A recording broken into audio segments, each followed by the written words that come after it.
Muy buenas noches con todos. Bienvenidos al foro de edición médica.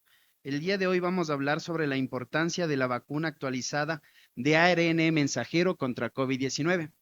Es un tema muy importante actualmente y por eso hemos invitado a expertos, autoridades y académicos. Demos la bienvenida, por favor, a Cristina Jacome, directora nacional de inmunizaciones del Ministerio de Salud Pública. A todos. Gracias por el espacio. También damos la bienvenida al doctor Marcelo Aguilar, epidemiólogo y experto en políticas públicas, al doctor Alfredo Naranjo, pediatra y neonatólogo. Una bienvenida también al doctor Juan Ayala Yepes, director del Consejo de Posgrado de la Facultad de Ciencias Médicas de la Universidad Central del Ecuador. A la doctora Gabriela Zambrano, especialista en medicina interna y en enfermedades infecciosas. Muchas gracias por la invitación. Siempre un gusto poder divulgar información de confianza para la comunidad. Y al doctor Enrique Terán, doctor en farmacología. Muchas gracias por la invitación. Un gusto de partir con tan especial panel. Y me presento, soy Jonathan Beletanga, periodista científico, y el día de hoy voy a ser el moderador de este evento académico científico. Eh, Muchos se preguntarán por qué es importante hablar acerca de la vacunación contra COVID-19 en este momento. Y antes de empezar las preguntas, me gustaría dar un contexto del por qué hacemos este foro. Eh, Ha pasado más de un año desde que la Organización Mundial de la Salud le puso fin a la emergencia sanitaria por COVID-19, pero no ha terminado la enfermedad. El virus sigue circulando entre nosotros, sigue evolucionando y esto es importante porque una de las herramientas más importantes para protegernos del COVID-19 y de sus complicaciones en la salud es la vacunación. Sigue siendo una de las principales herramientas de protección en nuestro país y a nivel mundial. Entonces, el Ministerio de Salud Pública, para estar en sintonía con justamente las recomendaciones internacionales, reanudó de cierta manera la vacunación en nuestro país en el mes de mayo de 2024 e incorporó la vacuna contra COVID-19 dentro del Programa Nacional de Inmunización, con lo cual también dio inicio a que la vacunación se lleve de manera anual para toda la población y para los grupos vulnerables. Esta ha sido una de las acciones con las que se buscan reducir las complicaciones graves, las hospitalizaciones, las muertes en los grupos más vulnerables, porque todavía están sucediendo en nuestro país y en el mundo. Justamente para este proceso se compraron 500,000 dosis de la vacuna actualizada monovalente Spikevax XBB 1.5 de la biofarmacéutica Moderna. Las primeras 250,000 dosis llegaron en el mes de mayo y el resto de dosis deberían llegar en el segundo semestre de este año. Después de varios análisis, los lineamientos establecidos por el Ministerio de Salud Pública abarcan a niños desde los 6 meses en adelante, a personas que recibieron la vacuna anteriormente, sin importar el número de dosis. También se administrará a las personas de entre 18 y 64 años con condiciones graves o enfermedades catastróficas, adultos mayores de 65 años y personal de primera línea como trabajadores del Sistema Nacional de Salud, centros gerontológicos, policías, militares, bomberos y personas privadas de la libertad. Entonces, estos lineamientos están bien. La vacuna actualizada es la más adecuada para el contexto actual. ¿Por qué es importante seguir vacunando? Estas y otras preguntas vamos a abordar el día de hoy junto a nuestros invitados. Entonces, me gustaría empezar justamente con la licenciada Cristina Jacome para conocer desde la parte oficial, desde el Ministerio de Salud Pública, qué es lo que se está realizando actualmente en torno a vacunación COVID-19. Hemos iniciado este proceso de inmunización con la vacuna actualizada. Doctora, coménteme por qué se incorporó la vacuna y cuál es la situación actual en nuestro país. Bueno, muchas gracias. Em, para nosotros como Ministerio de Salud Pública es importante siempre el tener la vacuna más actualizada y segura para nuestros ciudadanos Y dentro de esto tenemos nosotros las recomendaciones de la Organización Mundial de la Salud, que una vez que dio por finalizada la pandemia a nivel global, hizo recomendaciones a los países que incorporaran dentro de sus esquemas regulares a la vacuna COVID y así también que sea una vez al año, que dejemos de contar dosis, ya no hay ni segunda, ni tercera, ni cuarta, ni quinta, sino ahora tenemos una vez al año una dosis como una vacuna estacional y pasa a ser parte del esquema regular y con esto damos cumplimiento tanto a la recomendación de la Organización Mundial de la Salud, así también como a la recomendación de la CAPI, que es nuestro Comité Asesor para Prácticas de Inmunización del Ecuador. Doctora, ¿cómo se está llevando a cabo en este momento la vacunación? 250,000 dosis, ¿no? Así es. ¿Cómo se va a garantizar? ¿Cuántas se han aplicado actualmente y a qué grupos? Bueno, al momento nosotros estamos ofertando la vacuna COVID en todos los centros de salud del país. Está libre disponibilidad. Tenemos nosotros una cobertura, o sea, hemos administrado desde el inicio de la vacunación, que fue ya casi a finales de mayo, a la presente 36,000 dosis. La ciudad que más vacuna es la ciudad de Quito.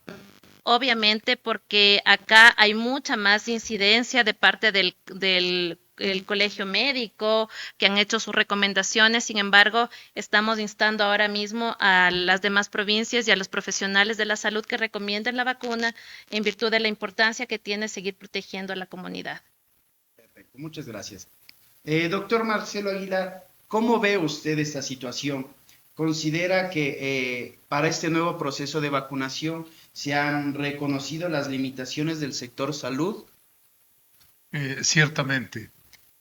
Ciertamente es valioso destacar que se ha hecho un esfuerzo significativo para empezar a vacunar con una vacuna actualizada. Creo que ese es un punto alto y que hay que rescatarlo.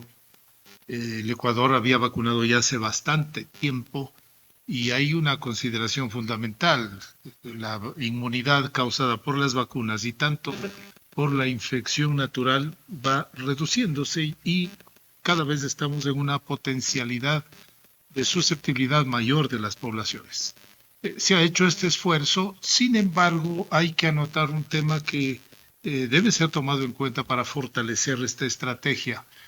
Se identificaron algunos de los grupos de riesgo, pero para esos grupos de riesgo, que incluyen adultos mayores, personas con inmunidades moderadas y graves, con comorbilidades, niños, los niños son un grupo especialísimo, que de algún modo fueron soslayados del impacto que se dio en el grupo infantil durante la pandemia, tanto en morbilidad como mortalidad. Es importante que estén vacunados los niños, pero cuando vemos el personal de salud, los grupos estratégicos donde está policía, ejército y todos los elementos estratégicos de la sociedad ecuatoriana, se necesita una cantidad de vacunas mucho mayor. Que llegan alrededor de 6.400.000 personas, incluyendo los discapacitados. Entonces, está bien esta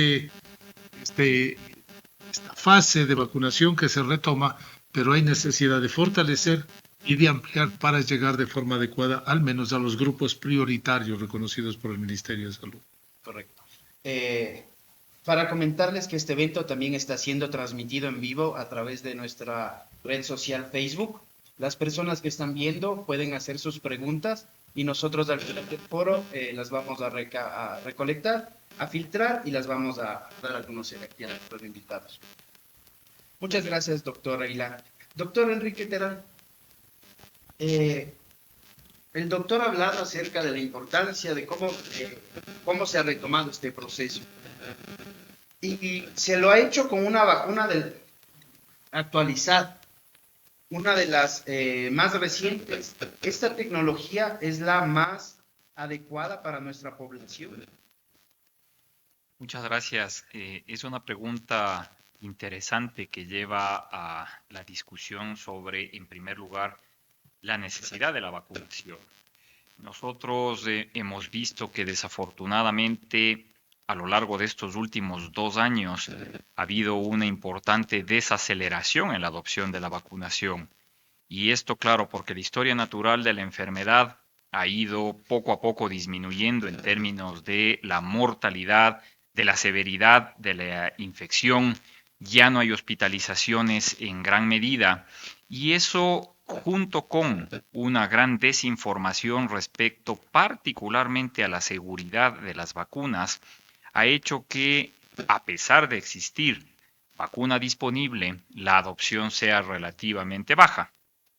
Y creo que por eso, independientemente de que nosotros hablemos de las diferentes tecnologías, uno de los elementos que creo que hay que volver a insistir es en la necesidad de rescatar el valor de la protección vacunal. Ahora el Ministerio de Salud Pública, como se decía en la introducción, adquirió 500,000 dosis de una vacuna que es considerada en la actualidad de última generación. ¿A qué me refiero con última generación? Es una tecnología que puede ser actualizable a la velocidad que se necesita por la transformación que sufre el virus.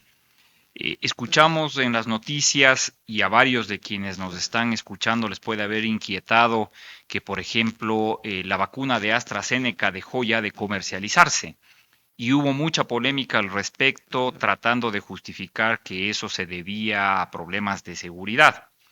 Aprovecho para especificar que más bien era por un problema tecnológico. La generación de esa vacuna, al ser una vacuna que nosotros conocíamos técnicamente como una vacuna vectorial, no puede actualizarse con una velocidad tal que pueda seguir a la mutación que el virus tiene. Ahí es donde este tipo de vacunas, las vacunas de ácidos nucleicos, específicamente las vacunas de mRNA o de RNA mensajero, son el modelo ideal para poder actualizarse de manera concomitante con la modificación que el virus va sufriendo.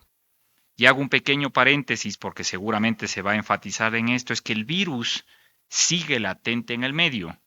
Fue un error comunicacional de la Organización Mundial de la Salud decir que la emergencia por COVID había terminado en el sentido de la alocación de recursos y de infraestructura, pero bajo ningún concepto el virus se ha eliminado del medio. Es más, nosotros seguimos batallando. El Ministerio de Salud Pública acaba de hacer público el día de ayer que ya se reportaron los 2 primeros casos de la nueva variante Flit aquí en Ecuador, y eso significa que debe estar en el entorno circulante y vendrán nuevas variantes.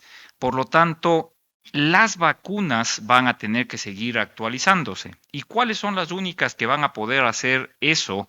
Las vacunas de este tipo de tecnología de ARN mensajero. Entonces es una decisión adecuada, por supuesto, pero que no está acompañada de forma concomitante de una campaña comunicacional. El doctor Aguilar decía con plena razón, el número de vacunas calculado es insuficiente. La población objetivo es insuficiente. ¿Por qué razón? Porque en un virus que está latente en el medio, que migra o muta permanentemente, nosotros tenemos que vacunar a la mayor cantidad posible de la población. No hay una población de riesgo como tal, sino que todos estamos expuestos. Y consecuencia de no tener la vacuna disponible, o peor todavía, no adoptar la vacuna aunque esté disponible, van a ser las consecuencias o las secuelas de esa infección repetitiva por el virus. Entonces, en resumen, disponer de tecnología como la que ofrecen las vacunas de ARN mensajero va a hacer posible que ese anhelo del ministerio de que sea una vacuna estacional anual sea con vacunas actualizadas, si es que la adquisición es con la celeridad del caso para ir adquiriendo las nuevas cepas que van incluyéndose en la vacuna de forma actualizada. Doctor Terán, la verdad es que tiene toda la razón. Muchísimas gracias.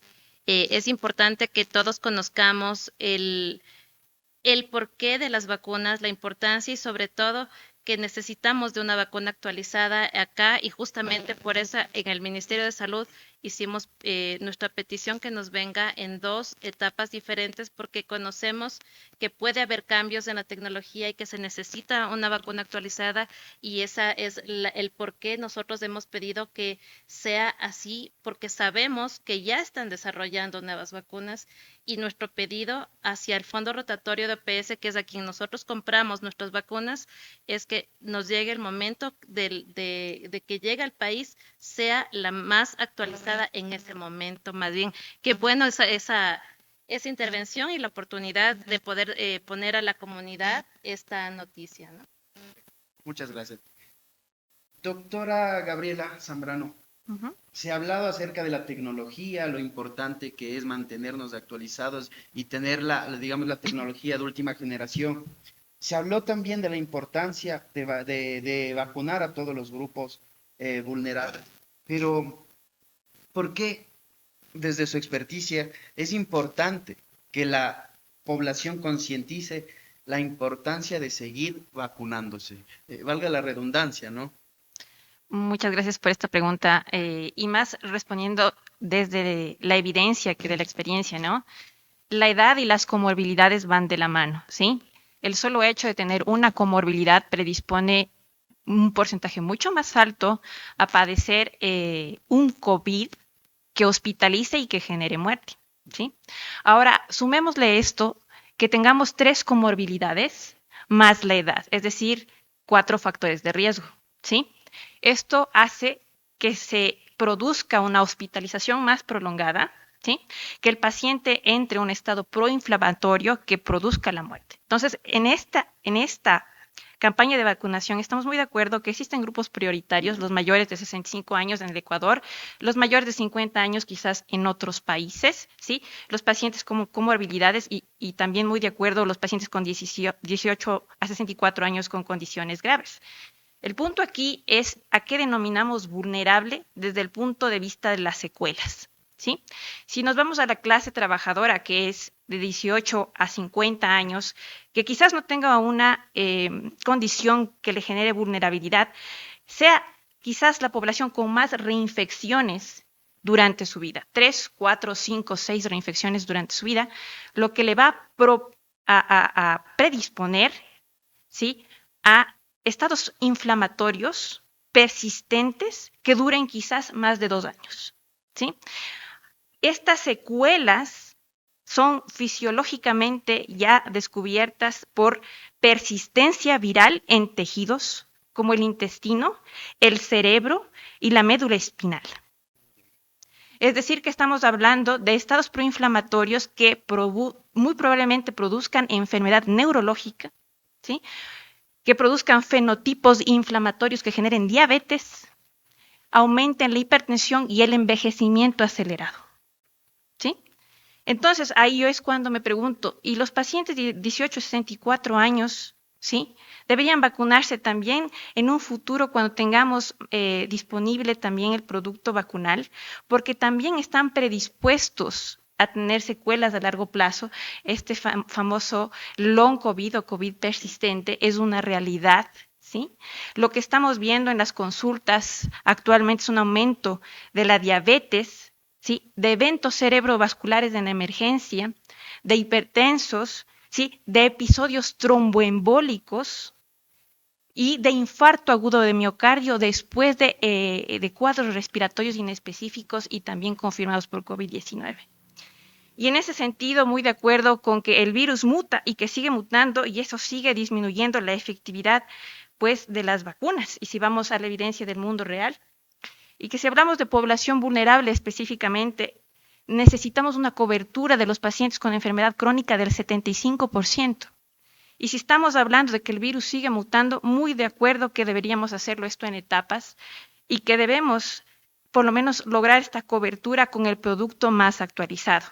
Si nos alineamos entonces al criterio de la Organización Mundial de la Salud y de la CDC, próximamente estaríamos esperando una vacuna actualizada a base de JN1-KP2, ¿sí?, que es decir, la nueva variante FLIR que ustedes han mencionado y de JN1, que proporcionaría un match entre la variante circulante, ¿sí?, y la vacuna actualizada.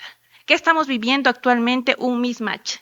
¿Sí? ¿Qué quiere decir el mismatch? Que no estamos de pronto o nos desfasamos entre la vacuna que tenemos y la variante que circula.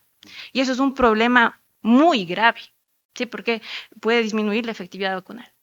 En ese sentido, estoy de acuerdo que la tecnología sigue siendo la tecnología adecuada, porque es capaz de actualizar semestralmente, ¿sí?, el producto vacunal hacia lo más actualizado.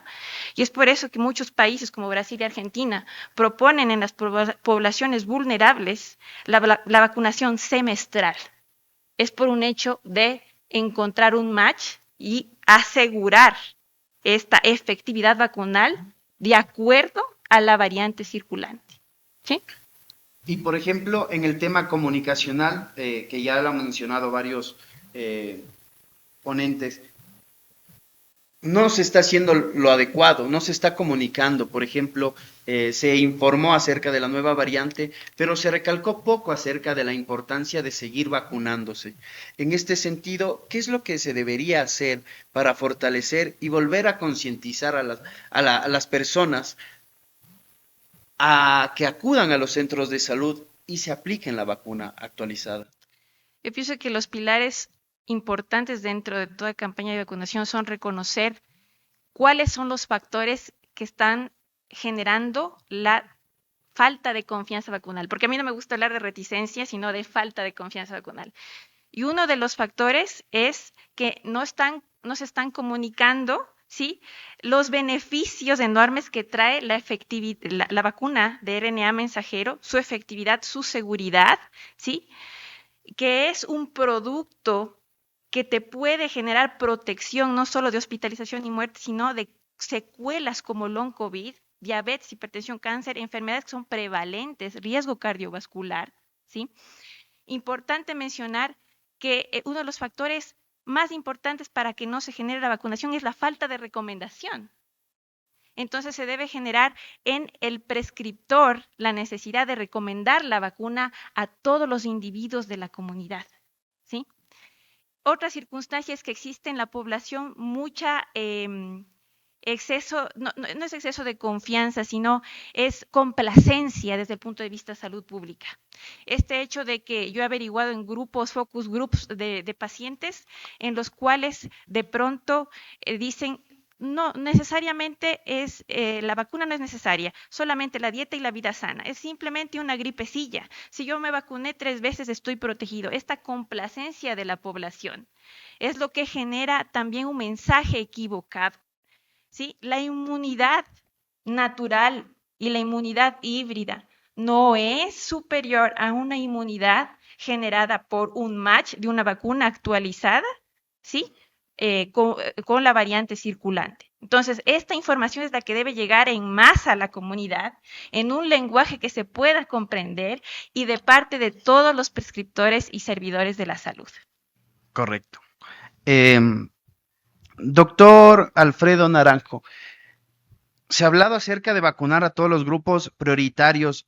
¿Cómo ve usted que en estos nuevos lineamientos se haya ampliado a la población pediátrica mayor de 6 meses? Buenas noches. Una de las cosas muy importantes es felicitar a las autoridades del Ministerio de Salud, al programa ampliado de inmunizaciones, que siempre yo felicitado, siempre yo privilegiado, porque es un programa que a pesar de los diferentes gobiernos, es un programa sólido que se mantiene y que realmente está dando pasos agigantados sobre la protección, sobre todo a la población vulnerable. Hablaba el doctor Aguilar, más o menos hay 1.500.000 niños que no han sido vacunados, niños que han estado al margen de los programas de vacunación para COVID, y es una población que es muy importante, entonces, que debemos nosotros vacunarlos, porque existen 4 razones importantes, existen además indicaciones socioepidemiológicas de salud pública que van a colaborar para esto. ¿Y cuáles son estas razones importantes? Primero, disminuir las tasas de hospitalización, que es fundamental en los niños, y de esa manera digamos, las unidades de cuidados intensivos van a estar pues libres para otro tipo de enfermedades y no para las complicaciones que tiene el long COVID. La segunda razón muy importante en niños es prevenir el síndrome inflamatorio multisistémico en pediatría, que es una de las cosas muy graves y que lleva a la muerte en la mayoría de niños. La tercera razón es evitar lo que ya mencionaba la doctora Zambrano, el long COVID, el COVID prolongado, que se presenta entre 4 y 12 semanas después, y en niños hemos tenido, y con múltiples afectaciones a todos los sistemas. Y el cuarto punto es la propagación viral. Y aquí déjeme hacer un énfasis en la propagación viral. Esta propagación viral se presenta entre niños que están en guarderías, en centros infantiles, en niños que no son vacunados, básicamente, que es donde más afecta, de niños hacia sus padres, de niños hacia sus abuelos, de niños a sus cuidadoras, a sus empleadas domésticas, etcétera, en los buses escolares, en las guarderías o centros de atención infantil. Y de esa manera la propagación viral es muy, digamos, que se puede impedir, y esto es una cosa importante en salud pública. La otra cosa que me parece fundamental es proteger al niño, vacunando a la madre embarazada. Al vacunar a la madre embarazada logramos proteger a través de la lactancia materna y de los anticuerpos que son transmitidos al niño menor de 6 meses. Y luego vacunar al niño de 6 meses en adelante. Es decir, si vacunamos a madres embarazadas, si vacunamos a madres que están en periodo de lactancia y si vacunamos a niños desde los 6 meses de edad, vamos a lograr una cobertura y vamos a lograr algo que es muy importante, la cobertura vacunal en una población que ha sido muy abandonada en este sentido, porque obviamente es una población que ha estado en la pandemia guardada, ha estado dentro de sus casas, teníamos solo accidentes y nada más, pero no han estado expuestos. Pero ya ahora que están, tenemos neumonías, tenemos sinusitis, tenemos otomastoiditis, tenemos problemas de encefalitis virales, tenemos problemas de síndrome inflamatorio multisistémico y básicamente lo que debemos hacer y aunar esfuerzos, yo le decía a la licenciada Jacome del programa ampliado de inmunizaciones, es básicamente aunar esfuerzos, la academia, los pediatras, la comunidad, para poder decir a nuestros pacientes en cualquier foro que estamos que se vacunen. Porque a veces se acercan a nosotros y dicen, doctor, ¿nos podemos vacunar? Vacúnense, por favor. Así como lo hacen con la vacuna de influenza, vacunen la vacuna contra el COVID-19. Entonces, los pediatras, la Sociedad de Pediatría, la academia, estaremos siempre gustosos y de la mano de colaborar en la información y digamos, en la vacunación, si es que nos permiten, hacia nuestros pacientes. ¿Por qué? Porque nosotros los pediatras vacunamos a los niños y también podemos vacunar a las madres, podemos vacunar a los abuelos y podemos vacunar a la población en general. Es decir, nosotros al ser un elemento suplementario en el Sistema Nacional de Salud, podemos ser un elemento multiplicador y dar mayor cobertura. Doctor Naranjo, y por ejemplo, ¿cómo percibe la aceptación de la vacuna contra COVID en este grupo poblacional? Ya se habló que en la mayoría de población en general está con un cansancio vacunal y está un poco resistente a seguirse vacunando. En este grupo, ¿cómo ve esta situación? Mucho depende de cómo lleguemos a la población. Si nosotros educamos a la población, tenemos una aceptación. Hay estudios importantes que la población ecuatoriana de Economics, por ejemplo, la población ecuatoriana es muy susceptible a aceptar la vacunación. Hay casi un 97% de los estudios que se han publicado de aceptación. Es decir, si nosotros empezamos por una campaña de educación y de difusión adecuada, entre los centros de salud, entre los pediatras y entre los médicos en general de primer nivel, escolares, médicos de familia, geriatras, etcétera, vamos a lograr que la población nuevamente acuda a vacunarse en forma masiva. Muchas gracias, doctor. Doctor Ayala, ya hemos hablado acerca de varios aspectos y me gustaría preguntarle a usted cómo percibe desde la academia la actual campaña de vacunación. ¿Qué es lo que se puede hacer para mejorar todos estos aspectos y concientizar aún más acerca de la importancia? Que me permito yo transmitirles a ustedes. La academia, lamentablemente, debo decirlo, como que se ha distanciado un poco de lo que representa la situación que está experimentando el país. nosotros, el grupo muy importante de docentes que hace pocas semanas tuvimos la oportunidad de asumir esta responsabilidad, nos hemos comprometido a trabajar, concatenarnos en forma más decidida con la población en general. Parece que esto en algún momento lo que provoca es una serie de interrogantes, ¿cómo así hoy y cómo así no antes? Nosotros estamos convencidos de que es en los actuales momentos que la academia debe hacer un trabajo equitativo con la población en general, con el órgano rector de la salud, como es el Ministerio de Salud Pública.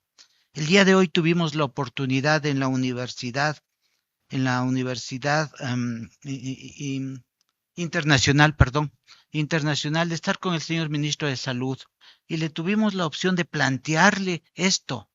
Nos hemos comprometido la academia, todos, porque estuvieron presentes rectores, decanos de las diferentes áreas del sector de la salud a nivel del país, de trabajar en forma conjunta para que la universidad, la comunidad, la sociedad, y no solo eso, y valga la oportunidad señalar, tengo el honor de ser el presidente de la Sociedad Ecuatoriana de Psiquiatría, y es muy importante esto que se señale, porque alguien preguntará qué hace el doctor Ayala con distinguidos pediatras, epidemiólogos, expertos en el campo de la vacunación.